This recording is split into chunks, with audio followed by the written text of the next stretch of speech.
My name is Owen Briggs. I'm 37 years old, and I fix things for a living in a town called Caldwell, North Carolina.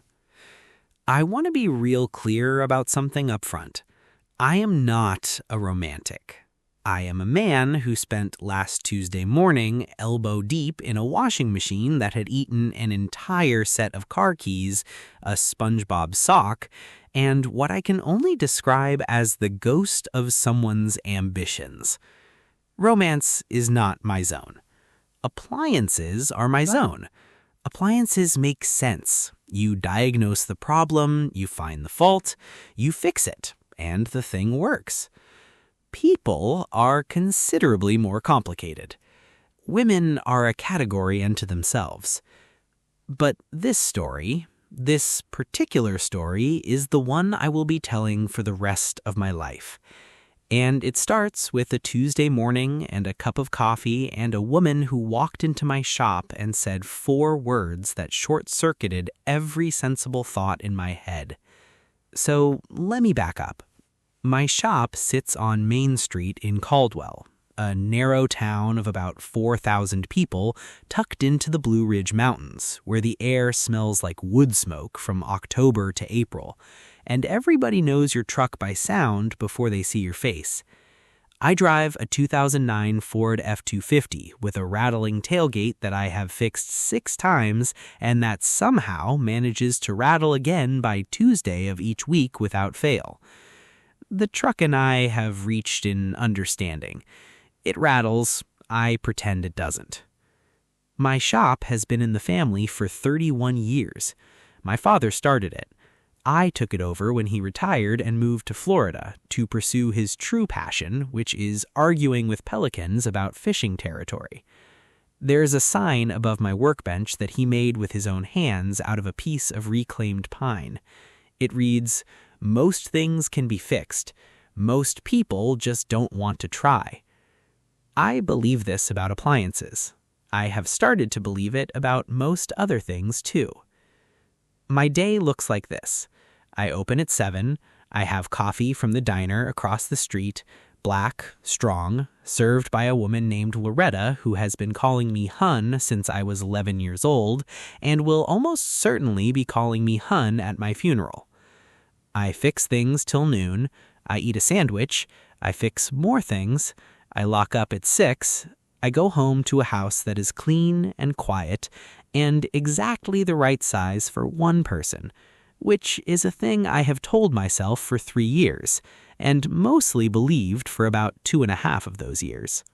6 years ago, a woman named Vivian Mercer opened a flower shop 3 doors down from mine. A narrow strip front with a green awning and arrangements in the window that changed every week, like she was making small arguments about beauty to anyone walking past. I noticed the shop because I notice Main Street. It is my street, in the way that a man who has been somewhere long enough starts to feel ownership over the light that falls across the sidewalk at a certain time of day. I noticed Vivian Mercer because she is not the kind of woman you don't notice. I will say this carefully, because I am a careful man. Vivian Mercer is the kind of beauty that doesn't announce itself. She doesn't walk into a room the way some people do, with the full awareness of their own effect, like they've rehearsed the entrance. She walks into a room the way she walks into my shop that Tuesday morning. Purposeful, a little private, holding a coffee cup she had brought for me that she had never once brought before, looking at the floor for a half second before she looks at me, like she is giving herself one last chance to change her mind. She doesn't change her mind.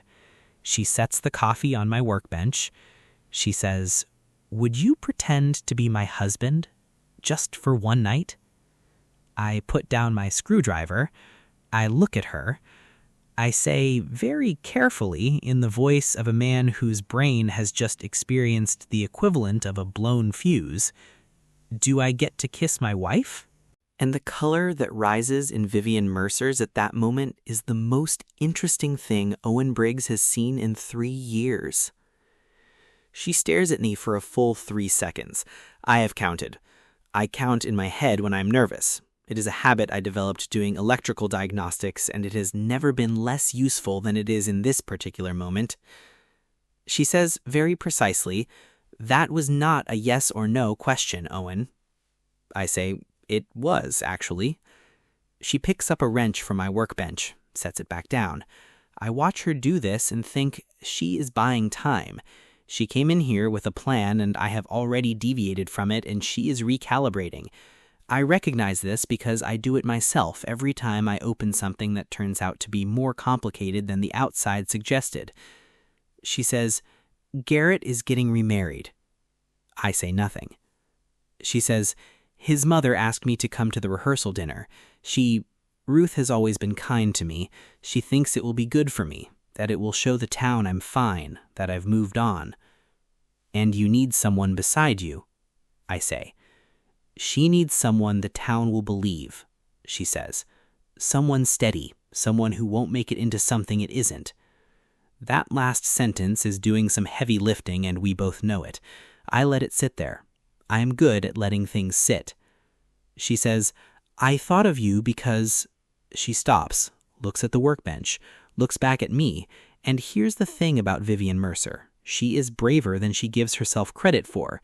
The stopping is not retreat. She is just choosing her words with the same attention she gives her arrangements, deliberately, like the placement matters. She says, "I just need one evening. That's all." I look at her. I look at my workbench. I look at the coffee she brought, which is exactly how I take it, black, no sugar, and which she should have no earthly way of knowing unless she has been paying the kind of attention I have been trying very hard to not assume anyone has been paying. I pick up my screwdriver, set it down. "When is it?" She says, "Saturday." "I'll need to borrow a decent shirt." Vivian Mercer almost smiles. Almost. It gets about 80% of the way there, and then she reins it in with the discipline of a woman who has had a lot of practice not letting her face say what she means. She says, "I think you own one." I say, "I'll check." She leaves. The door closes. I stand at my workbench for what is probably 3 minutes and feels like a week. Denny comes in from the back room. Denny is 26, learns fast, talks faster, and has the particular gift of saying the true thing at the absolute worst possible moment in a way that makes it land like a dropped engine block. He takes one look at my face and says, "What just happened?" I say, "I have plans Saturday." He says, "You never have plans Saturday." I do now. He leans against the doorframe with the expression of a man who already knows exactly what happened and is deciding how best to make it worse. He says, "That was Vivian Mercer." "Yes." "3 doors down, Vivian Mercer." "Denny." "The one you've been—" "Denny." He holds up both hands. "Just saying—" "Stop saying." He goes back to the storeroom. From behind the door, I hear what I can only describe as suppressed delight. I turn back to my workbench and pick up a motor brush and put it down and look at the door and think, I said yes to this. I said yes in the form of a shirt and a Saturday, which is probably the most Owen Briggs way of saying yes that has ever existed on this earth. I pick up the coffee she brought. I drink it. It is exactly right. Now, let me tell you about Garrett Cole, because you need to understand what Vivian was walking back into. Garrett Cole is the kind of man who is excellent at first impressions. He's handsome in the way of a man who knows it and has built an entire personality around knowing it. He sells commercial real estate out of an office in Asheville, and he drives a truck that is too clean for a mountain town. And he once patted me on the shoulder in the diner and said, "Good man, Owen," in the tone of someone awarding a participation ribbon. I smiled and finished my coffee and did not tell him what I thought because I am not that kind of man, and also because I had decided approximately 30 seconds into knowing Garrett Cole that engaging with him was like trying to repair a thing that wasn't worth the parts. Vivian married him 7 years ago. She was 27. He was charming and loud and the kind of man who makes every room feel like a performance, and for a while the performance was good. For a while. Then it wasn't, and the things that came out when the performance slipped were not things anyone should have had to live with, and Vivian Mercer is both too smart and too good to have lived with them for as long as she did. And I think she knows this, and I think the knowing is a weight she carries more quietly than anyone around her understands. The divorce was finalized 18 months ago. The town watched her with the careful attention small towns give women who choose themselves over a comfortable lie. Vivian did not enjoy being watched. She did not show it. She came to work, she made her arrangements, she talked to her flowers, which is a habit I have always found completely reasonable given that flowers are better listeners than most people. 23 weeks ago, Garrett Cole's engagement announcement appeared in the county paper. His new fiancée is younger. The wedding is at the same venue where they had their reception. The wedding invitation arrived in Vivian's mailbox the week after. Whether it was a mistake or a cruelty, she wasn't sure. I wasn't sure either. I was leaning towards cruelty, but that is a thing I kept to myself in the same drawer where I keep other things I am certain about and have decided not to say yet. Now, here is the thing about the days between Tuesday and Saturday that I was not prepared for. Owen Briggs and Vivian Mercer have always been neighborly. We share a street and a coffee supplier and the particular understanding of two people who work with their hands and respect what the other does. We raise coffee cups at each other through shop windows. We nod on the street. We have had conversations on the sidewalk that were supposed to last 5 minutes and somehow lasted 20, about nothing in particular, about everything in general. And I have walked back to my shop afterward with the low-grade awareness of a man who has looked directly at something bright and is still seeing it when he closes his eyes. But Tuesday changed the texture of everything. Now, when I look up from my workbench and see the light in the flower shop 3 doors down, it means something slightly different than it did before. I'm not sure what to do with this. It feels like finding a wire in an old appliance that isn't connected to anything, not broken, just waiting for someone to understand what it's for. Wednesday. She brings me a small arrangement. White and yellow flowers in a mason jar. Sets it on the corner of my workbench without saying a word. Turns around and leaves before I can get a sentence together, which is something I would normally be better at, except that she is wearing a green sweater and her hair is doing something soft at the ends, and I am apparently a completely different person than I believed myself to be on Monday. I move the arrangement twice. Once because it is in the way, once because the second spot is objectively worse, and put it back exactly where she said it. Denny comes in and looks at the flowers and looks at me and says, "Nice." I say, "It's a client arrangement. She's testing a new style." He nods slowly in the manner of a man who believes none of this. "Sure," he says. "What kind of flowers are those?" "Yellow ones," I say. "Helpful," he says, and goes back to work. Thursday. I walk past the flower shop on my lunch break. The window display has changed. There is an arrangement in the corner that uses the same white and yellow flowers sitting on my workbench. I stand on the sidewalk for probably longer than is reasonable, and then walk back to my shop and fix a dishwasher that has been behaving fine this whole time and does not need any attention and is simply the closest available object to redirect myself toward. Friday. Vivian knocks on the shop door at closing time. She has a question. Real, practical. The kind of question a sensible person would think to ask before walking into a social performance. She says, "What do we say if people ask how things are going between us?" I think about it for a moment. Not because I don't know the answer, because I want to say it right. "The truth," I say. "We've known each other 6 years. We see each other every day. We started paying attention recently. None of that's a lie." She is quiet for a moment. Then she says, carefully, "None of that is a lie." "No," I say, "it isn't." She looks at me for a second. Then she goes. I lock up. I go to the back room and I stand in front of the cabinet above the sink where I keep a second mug, the one I bought on a weekend trip to Asheville 3 years ago with Beth, who gradually drifted away from Caldwell and from me with the quiet inevitability of two people who cared about each other but wanted different things and were both too polite to say so. I have not used the mug since she left. It is a good mug.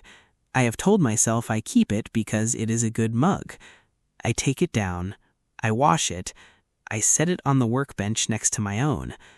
I do not fully understand why I have done this. I understand it enough. I need to stop right here for just a second, because if this story is doing something to you right now, if you feel it somewhere you weren't expecting, I want you to hit that subscribe button before we go any further. I put a new story out every single week. Stories about quiet men and the women who finally let them in. Stories that stay with you after the screen goes dark. You don't want to miss the next one. I promise you that. Now, back to that night. Because what happened next, I still think about it. Saturday. I own 2 dress shirts. One is light blue and was purchased for a funeral 4 years ago and carries that particular energy. The other is a gray that Denny, when I showed him a photo, described as the color of a cloud that is trying. I borrow one from Denny's, navy blue, a size different from mine, which means it fits me in a way that is either slightly too fitted or exactly right depending on who asks. Denny, while lending me the shirt, says, "You know you're going to fall in love with her tonight, right?" I say, "I'm going as a favor." He says, "Sure, the flowers on your workbench say hello." I take the shirt and leave before he can say anything else accurate. I arrive at Vivian's shop at 6:30. She opens the door and I experience what I can only describe as a momentary electrical failure of the part of the brain responsible for speech. She is wearing a deep green dress, simple, fitted, the kind of dress that was not chosen to impress anyone and will impress absolutely everyone in the room. Her hair is down. I have seen her hair down once before, through the shop window on a rainy afternoon when she didn't know I was looking, and I thought then that it changed something about the way she occupied space. I was right. It does. I say, "You look," she says, "Don't." I say, "I was going to say ready." She says, "No, you weren't." She is correct. I was going to say something that would have been honest and premature and would have changed the texture of the entire evening before it started, and she saved us both with a speed that suggests she was braced for exactly that, which means she was thinking about what I might say, which is information I file in the manner of a man who is very carefully not drawing conclusions yet. She adjusts a small earring. I offer my arm. She takes it without hesitation, and that is the part that gets me. The no hesitation. The way she takes my arm like she has considered it and decided and is done deliberating. And we walk out onto Main Street and 3 doors up, and the whole town sees us, and everyone notices, and nobody says a word. And that specific kind of small-town silence is louder than anything anyone could have said. The Caldwell Inn is 3 blocks up.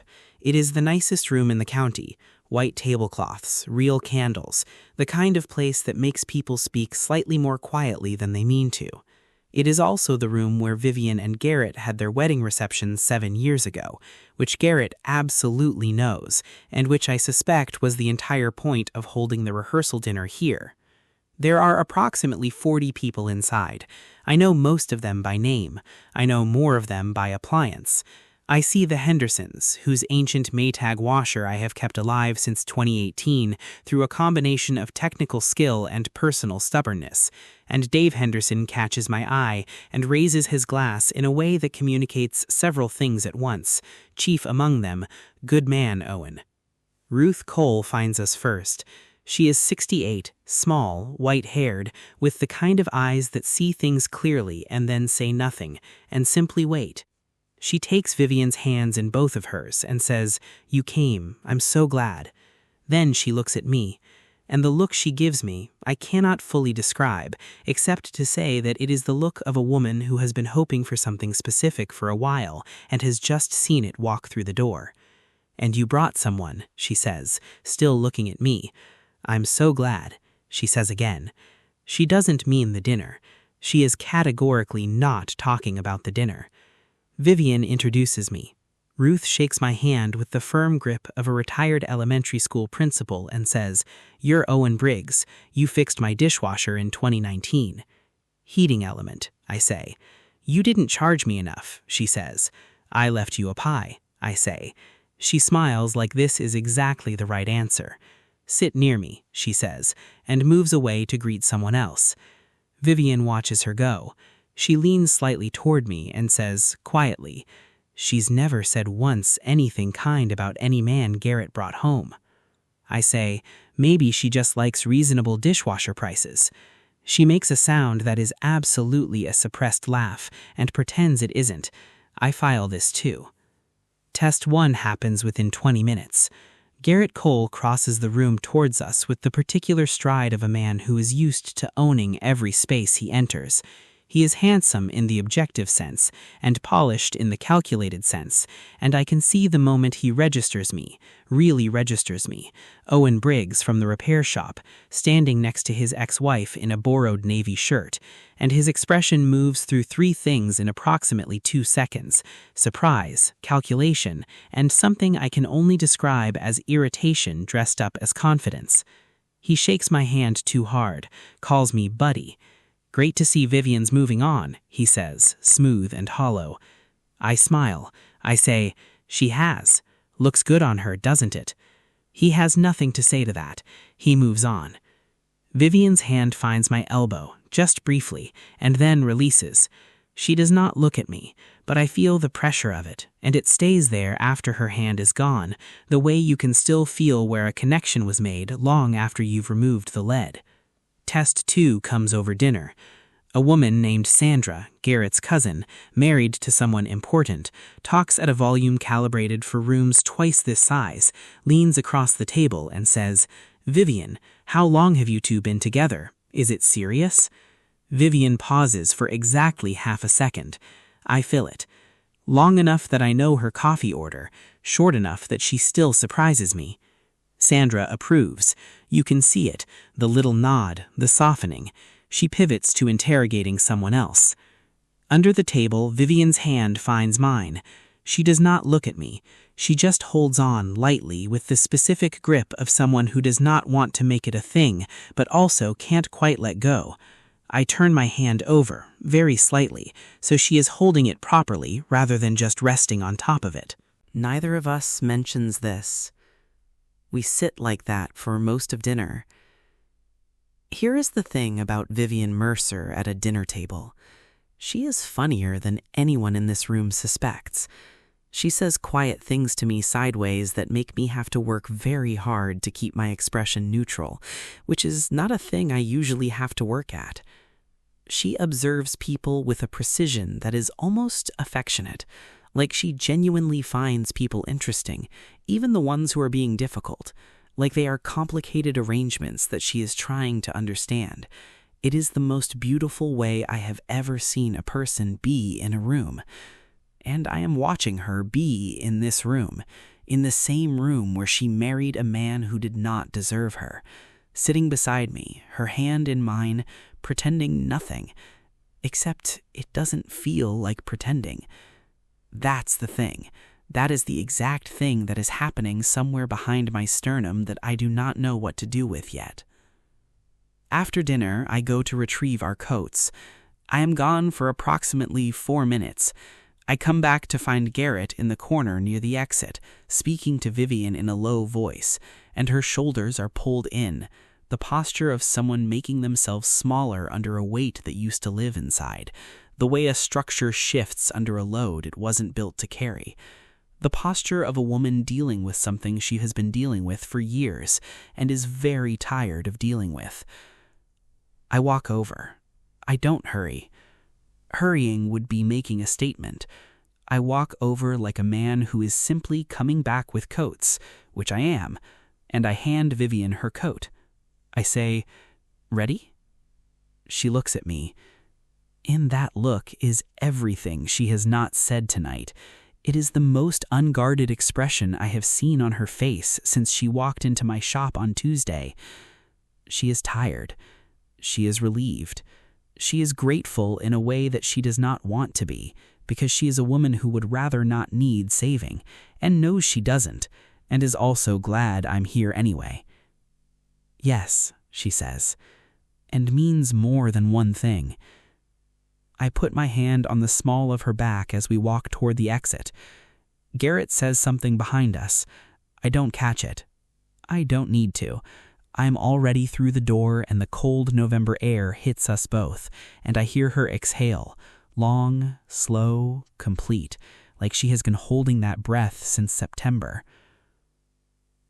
We walk half a block in silence. The street is quiet, the shop windows dark except for the glow of my workbench light 3 doors down where I left it on. The cold has that particular mountain sharpness to it, the kind that makes the air feel thin and clear and honest. She stops walking. I stop. She says, not looking at me, "You didn't have to say what you said to Sandra." I say, "Which part?" She says, "The part about me still surprising you." I say, "I know." She says, "Was it true?" I look at her. The workbench light is on in my shop. The mountain air is cold.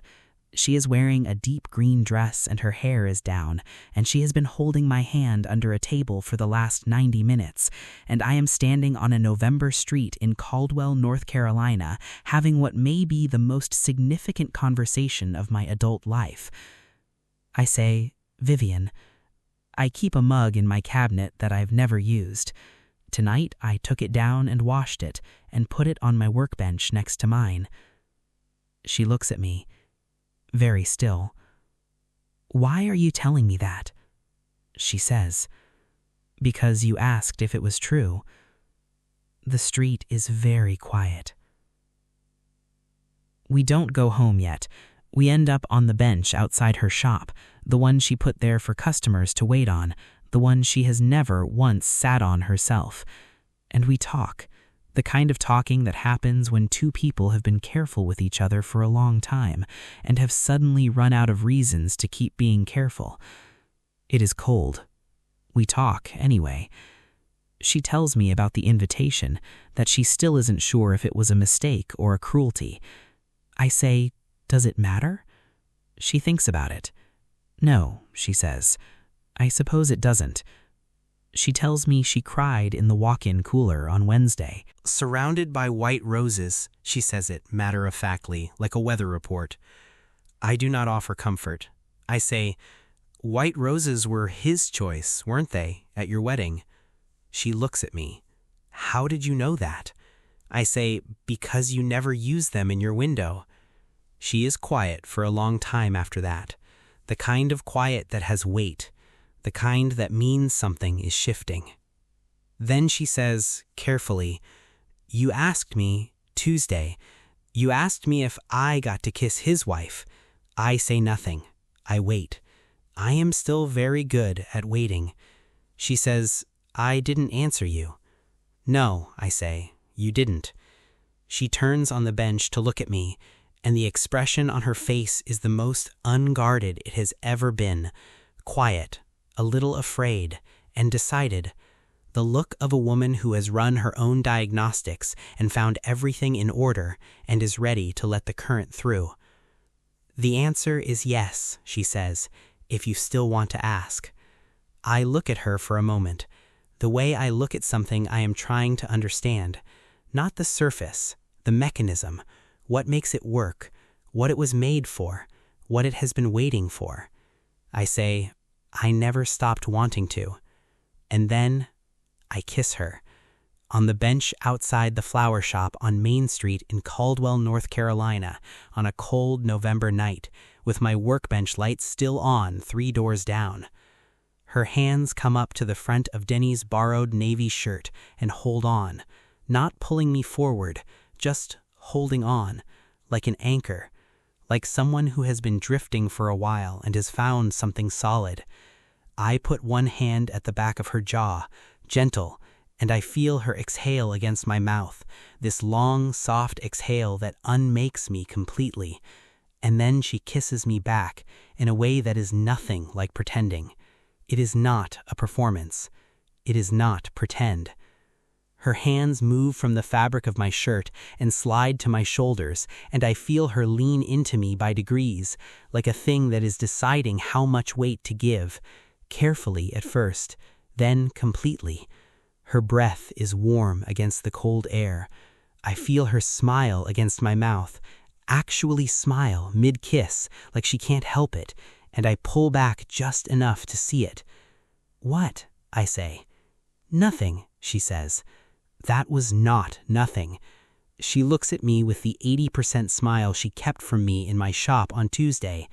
Tonight, it makes it to 100. "You're warm," she says. "That's all. You're very warm for November." "That's the borrowed shirt," I say. "Denny runs hot." She laughs, a real one. It comes out surprised, like she wasn't expecting it, and it is the best sound I have heard on this street in 3 years, possibly ever. I think about the drawer in my workbench where I keep the letter from Beth. I think about the spare parts in there beside it, the pieces I keep because they might be useful someday. I think about what it means to hold on to the right thing. I hold on. We sit on that bench until the cold makes it unreasonable, and then we sit a little longer. She tucks her feet up under her and leans against me, which is not something either of us has negotiated. It simply happens, and I put my arm around her, which is similarly non-negotiated, and we talk about everything and nothing, which is different now from how it was on those 20-minute sidewalk conversations because the texture has changed. It is warmer now. It has room for things. She tells me about the flowers she names. I ask her what she named the white and yellow ones she brought to my workbench on Wednesday. She says, without looking, "I called them Owen." I say nothing for a moment. She says, "Shut up." I say, "I didn't say anything." You were about to be smirk. I was about to say that's a perfectly good name for a flower. She tilts her head up to look at me with an expression that is equal parts skeptical and fond, and I look down at her, and we are very close in the cold November air, and she says, quiet, "Owen." "Yeah." "Don't be smirk." "I'm not." "You look very smirk." "That's just my face in the cold." She makes a sound. Then she kisses me briefly, like a punctuation, like settling something. Then she tucks her face back against my shoulder and says, "I need to warn you about something." I say, "Okay?" Patrice Briggs is 64, a retired school teacher, and has been conducting what I can only describe as a long-running observation study of the specific window angle between her apartment above the hardware store and my shop for approximately 3 years. She communicates in food and meaningful silence. She knows everything before you tell her. She has never once been wrong. She comes into the shop at 7 with a casserole dish and sets it on the workbench without ceremony. She looks at the workbench. She sees the 2 mugs. She looks at me. She looks at the stool in the corner where Vivian has been sitting every morning. She looks at me again. She says, "I made enough for 2. I say, "I know you did, Mom." She leaves before I can see her smile. I know she is smiling. I have known my mother for 37 years. I know the exact shape of a smile she is concealing from me, and I know this is one of them. Ruth Cole calls Vivian that afternoon. Vivian tells me this later, on the bench outside her shop at closing time, with her feet tucked under her and her head against my shoulder in what has become, without us specifically deciding it has become this, our spot. She says, "She called to tell me she was glad it was you." I say, "That was kind." She says, quiet, "She said my father would have approved." I don't say anything. I feel the change in her breath. She doesn't cry. She is Vivian Mercer, and she is braver than she gives herself credit for. She just holds the moment, and I hold her, and the street is quiet. After a while, she says, "Owen." "Yeah." "Was any of it pretend?" I say, "Which part?" "Any of it, the whole night. Was there any part that was pretend?" I think about this. I think about it the way I think about a diagnosis, not rushing, making sure I have the right answer before I give it. I say, "The husband part, just that part." She is quiet. Then she says, "Okay." She leans a little closer. I tighten my arm around her. Down the street, The light is on in both our shops. The weeks go by. Vivian's morning coffee becomes a fixed thing. The stool gets a small cushion she brings without being asked, and I move it exactly twice, once because it is in the way, and once because the second spot is objectively worse and it ends up back where she put it.